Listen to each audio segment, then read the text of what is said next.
Bonjour. Dans cette session, nous allons faire ça en deux parties. Une première partie très courte, je vais rappeler quelques repères historiques pour remettre dans le contexte cette notion de reconnaissance. Et dans une deuxième partie, autour de 3 questions, nous allons dialoguer sur cette notion de reconnaissance. Alors sur la première partie, repères historiques, je rappelle simplement que l'éducation et les apprentissages peuvent se constater, enfin l'évolution de l'éducation et des apprentissages peuvent se constater sur le temps long. C'est-à-dire qu'on ne peut pas voir ce qui se passe uniquement dans l'année ou sur 2 ou 3 ans. D'autre part, de nombreuses notions sont mobilisées autour de cette question de reconnaissance, et je rappelle 5. La première, c'est la notion d'expérience. Elle a été principalement introduite par un philosophe américain qui s'appelle John Dewey, que vous connaissez sûrement, au travers, entre autres, de son ouvrage « Expérience et éducation ». Et il rappelle que l'expérience acquise est le point de départ de tout apprentissage ultérieur. Donc, dès le départ, la notion d'expérience s'inscrit dans une notion de parcours. D'autre part, Jacques Mézirow, qui a écrit un livre qui s'appelle « Penser son expérience », du moins c'est la traduction française, « Développer l'auto-formation, l'apprentissage transformateur ». Et là, cette notion de transformation est importante parce que dans le cadre d'un parcours de reconnaissance, le simple fait de s'inscrire dans ce parcours va transformer la personne. Et donc, ce n'est pas le simple résultat d'une validation qui change. Ce qui change, c'est le fait d'être rentré dans le parcours.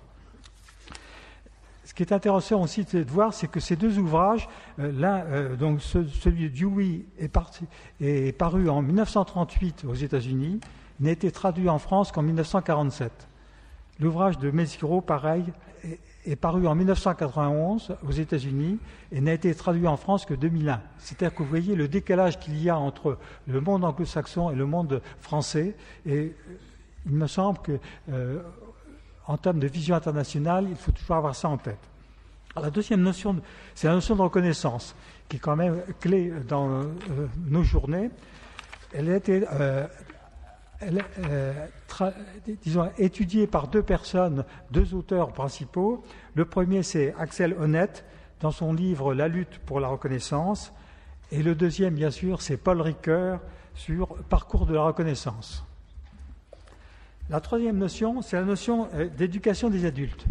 Alors, cette notion d'éducation des adultes est apparue après 1948 dans la perspective de remettre au travail des adultes.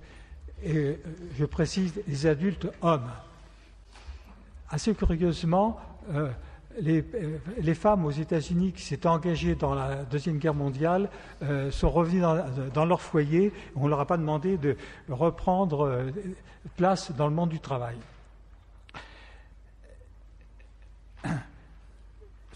Cette notion d'éducation des adultes a pris corps dans une première conférence en 1949. C'est la conférence internationale sur l'éducation des jeunes et des adultes, que l'on appelle dans le jargon Confintea.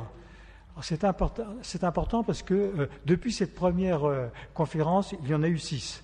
Et ces conférences-là marquent les progrès sur la compréhension de l'éducation des adultes. La 4e notion, c'est la notion d'éducation permanente. Elle a été popularisée par l'ouvrage d'Edgar Faure, « Apprendre à être », en 1972. Et cela marque un tournant parce que c'est la première fois où vraiment on dit que l'éducation doit se poursuivre tout au long de la vie, donc durant la vie adulte. Ce qui est loin d'être évident quand on regarde les définitions d'éducation qui précisent beaucoup plus que l'éducation, c'est former les jeunes. La 5e question, eh bien, c'est la notion d'apprentissage tout au long de la vie, qui a été popularisée par le rapport Delors en 1996, « L'éducation, un trésor est caché dedans ». Ce rapport insiste sur les 4 piliers des apprentissages: apprendre à connaître, à faire, à vivre ensemble et à être. La question qui en découle est comment reconnaître les acquis des différentes expériences de la vie. Et ça, c'est relativement nouveau, en ce sens que, préalablement, on se préoccupait de valoriser ce qui était en fin d'éducation première, mais on n'avait pas travaillé sur la manière de valoriser les expériences. Alors maintenant, voyons dans le monde comment cette notion s'est développée. Alors, quelques dates aussi pareilles pour des repères. Alors j'ai pris quelques pays tests dans un ordre quelconque. J'ai pris l'Afrique du Sud parce qu'on pense toujours en Europe, il n'y a pas qu'en Europe. En Afrique du Sud, en 1995, à la fin de l'apartheid, s'est mis en place la Recognition Prior Learning, c'est-à-dire la reconnaissance des apprentissages antérieurs en lien avec la signature d'un cadre de qualification. Et la relation processus de reconnaissance et cadre de qualification se retrouve à peu près partout.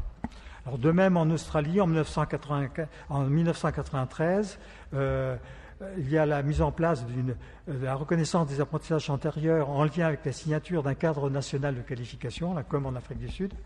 Au Canada, en 1987, il y a la création du CAPLA, qui est pour promouvoir le processus Prior Learning Assessment Recognition, c'est-à-dire la reconnaissance et l'évaluation des apprentissages antérieurs. Mais Guy Fortier, qui était très impliqué dans le CAPLA, pourra nous en dire plus tout à l'heure. Bon, aux États-Unis, depuis 60 ans, donc depuis 1948 essentiellement, le Conseil américain de l'éducation fournit des méthodes pour reconnaître des crédits concernant des apprentissages antérieurs. C'est le Credit Prior Learning.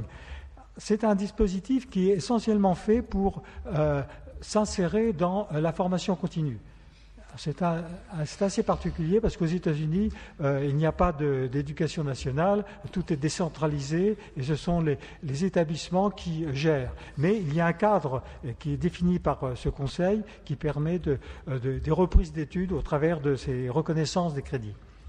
Au Royaume-Uni, en 1991, l'accreditation of prior learning, c'est-à-dire que l'accréditation des apprentissages antérieurs, est introduite en lien avec le cadre national de qualification professionnelle, le National Vocational Qualification, le NVQ, que beaucoup d'entre vous connaissent. Alors maintenant, venons en France. En France, vous connaissez les dates, mais je les rappelle quand même parce que c'est quand même une progression. En 1985, la valorisation des acquis professionnels et personnels, qui est une normalisation des équivalences pour s'inscrire à une formation supérieure. Donc c'est quand même un champ assez limité. En 1982, valorisation des acquis professionnels, dispense de certains modules de formation pour tous les diplômes de l'éducation nationale et des ministères certificateurs. Là, il y a un élargissement considérable. Et en 2002, enfin, la valorisation des acquis d'expérience, la fameuse VAE, qui va jusqu'à une certification complète. Alors pour en savoir plus, j'ai repéré deux sources importantes. L'une, c'est un rapport de l'OCDE en 2010 qui s'appelle « Reconnaître l'apprentissage non formel et informel ». Et Patrick Verquin pourra nous en parler parce qu'il a beaucoup travaillé sur ce rapport. Et puis en 2015, l'UIL, c'est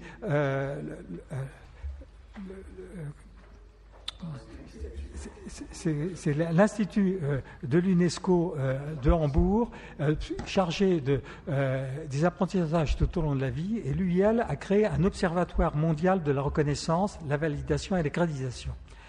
Alors, je n'en parle pas plus parce que Guy Fortier est à l'origine de cet observatoire et pourra nous en parler tout à l'heure.